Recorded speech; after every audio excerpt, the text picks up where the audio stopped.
we lived in Dallas for 17 years. No way. We just Where got did back you grow 6 up? years What ago. town? Plano. So we lived Off Frankfurt and Tollway. Amberwood. on Amber, which is Campbell and Preston. No way. Yes. That is crazy. We just moved back 6 years ago. So I'm assuming you don't just work together. What's that? You don't just work together. No, we live No, together. we live together. Yes. We're kind of Yeah. attached. You're attached. I sleep with the producer. And I sleep with the editor. Are we rolling, guys? This is gold. Yes, we are rolling. Oh, I'm sorry. Okay, You got good. 10 minutes. I'm gonna give you a 2 and a 1 and a wrap. All right, gotcha. Okay. Go ahead. So let's first of all, congratulations. Thank you. You know, 3 times we've seen the movie 3 times, and, Stop it. and loved seeing it with an audience. Stop seeing it. Oh, you saw it for the first time With an audience. Yes, That's last night, yeah. so it's so different, right? It It is. was. The reactions were amazing because the little jokes and the timing of your drama and comedy is very specific. How do you do that timing? I don't know. Well, I just instincts. I mean, do you do it enough where the crew is laughing? No, So you know? the crew gets so sick and tired so quickly. But no, I think what's nice is all of the actors had the same kind of sense of humor, with the exception of Brad. That guy is not funny at all. But no, he's so funny. He's the funniest out of everyone. But yeah, everyone thought the same things were funny and had that same kind of specific timing. And I hope that's what all of my movies have. Yeah.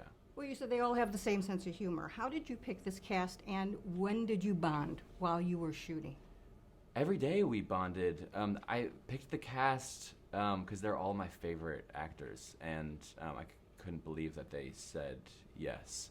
I wrote massively long, insane letters to every person who's in the movie, except for Dakota. We met before I started even writing the script, and so she was there from the beginning. But every other person, I was just dying for them to be in the movie, and yeah, about the comedy, I think I always want the comedy to come from character, so it's so specific to I think Leslie is so funny, and so I'm gonna try to write and work with her and to let her do what she's so great at. Let's talk a little bit about working with your actors and acting at the same time. Yeah. So, where does the directing stop and the acting start in a scene? It's all the same. I say that scenes with Dakota, it really felt like we were co-directing them. And my next movie, I'm not acting in, but I always say I always want to be so emotionally available as a director. I think that's one of the most important things. So if I'm not crying in a scene on camera, I'll be behind the monitor crying because I want to be as close as possible to the actors, and acting in a scene with them is the closest I could possibly be. And I think everyone who's acting in the movie is always aware of the overall story we're telling and the thing that the movie's saying, and it's not just, I mean, there's some actors, there weren't any on Cha-Cha, but there's some actors I think who like to go full method and they're not thinking about the fact that they're in a movie, but those people are certified insane. But so I think everyone is aware of we're trying to say something here and how best can we say it. So it doesn't feel like I'm taking off a hat, it just feels like I'm wearing a big hat. Well, you weren't supposed to be in the film in the beginning, right? That's right, yes. What happened? How did that happen? Dakota saw my first movie where I played all the parts, and I think she was interested in the specificity of that. And I also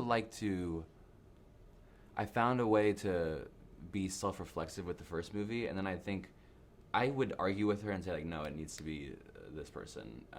But I had this idea that a party starter a director is a party starter, and so that was the kind of thing that unlocked. I think I could probably do all of the parts. For a party starting montage in the movie, we used a couple clips of me just directing kids, but it looked like I was party starting because I was I have more energy, please. That's all party starting is. Well, you shot it during COVID. How Yeah. did you shoot those bar mitzvahs? You put have your mask on, and then the AD says take your mask off, and it's really depressing. But you had so many different locations. I Yeah. understand. How did you do that? You did it in a mall? So we shot every single party in an abandoned mall in Pittsburgh, and that is not a lie. So we like shot in like a hibachi grill and like shot in a PacSun.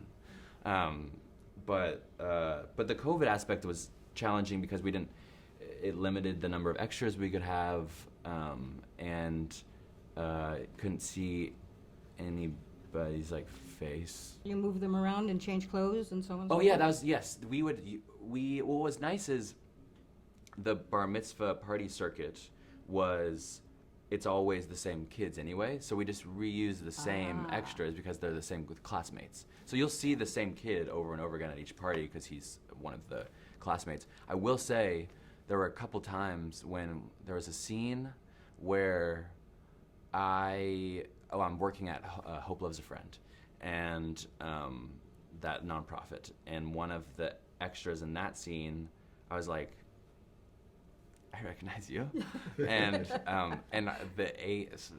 second AD, I like looked at her and she was like, I was hoping you wouldn't find out, and I was like, she literally was at the front of the dance battle, like there was a dance battle, and she's like front and center, and I was like, you can't. That's gonna make no sense for me to be working with the mom who's like. Anyway, I was like, you can't be in this scene. I'm so sorry that you're here today. Well, that's good directing, though. You picked up on it. Oh yeah, and no one else did. And that wasn't. Yeah, that was like one of the times where I lost my cool a little bit. Yeah. The name of the movie. There's so Yes. many iconic line dances at bar mitzvahs and bar and bat mitzvahs. Yeah. Was this always the name that you had? This was always the name. Oh, I mean, it didn't just come to me. I had to think about it so hard. But no, that is to me the cha-cha slide is like the dance and the thing that gets people on the dance floor. Like I always picture that scene at the end where he's like, it's the one way to get everyone on the dance floor because it's easy enough. And That's then us on the dance floor. yeah, well, you guys look like I could get you on the dance floor doing other. You Yeah, you could. could. I mean, we've thrown a bat mitzvah in Dallas. So I bet it was so- a good one. so, Was there a theme? Yeah, Was so it it- was happy face. Yeah, happy. Yeah, it was smiley face. Smiley face. So I all like the it. tchotchkes were Everything. And smiley Chicago. faces. And Chicago with glasses and fedoras. Oh, I would have. Why wasn't I there? That was in Dallas, you said? Yeah. We should have. I was probably down the street. Yeah. I was probably at Stonic. You could I'm have sorry been. you weren't invited. You could have been a guest. Yeah. You would have been about the right age. And for maybe a we guest. would have served ice pops. Yes, yeah. We served ice pops last night. Yes, I know. we had one. Can you talk about that scene? It was really quite poignant. Yeah, that scene, that was a scene that we wrote early on, because that's kind of, I always want to be as understated as possible because I don't want to be like, this is what the movie's about. But it's always, the nugget of the idea for the movie was this character, Andrew, who had to look out for his mom when he was a kid and grew up fast because of that. And when he sees Domino at the party, like who he is the person who's gonna be laser focused on the person who he thinks needs some love and attention. And that scene was kind of the connecting scene in my head. And the scene right after that, it's another kitchen scene with his mom and not Domino, and I wanted to tie those in as best I could. Tell us a little bit about working with Vanessa Burghardt. She sucks. She's horrible. Yeah. No, she's the best She's amazing. ever. I saw her audition tape and was overcome with emotion, and I still don't know why, but there was something. She's very different than what we had on the page. And so when I saw her tape, I cried my eyes out, and I called my producer, Ro Donnelly, and I said, this is what I'm about to send you. This is Lola. Her name's Vanessa. She's going to be Lola, and I don't want to have a single argument about it. I know it's different than what we wrote, but I'm going to work really hard to make it work, and that's that. And the whole process of working with her was just trying to keep up with her, because she's so amazing. She's and so smart. So smart and so funny and so yes. opinionated and really helped. And I saw something that she says she doesn't want to be a poster child for being autistic. She wants to be, or a diagnosis, she wants to be an actress. Yes, and she is. Yeah. All right. Well, we're wrapping up, but last question. Yes. You remember your first kiss? Is that a bar mitzvah? It was. It was at, so the bar mitzvah was, I remember Matt Leibowitz, he had a bar mitzvah at an aquarium.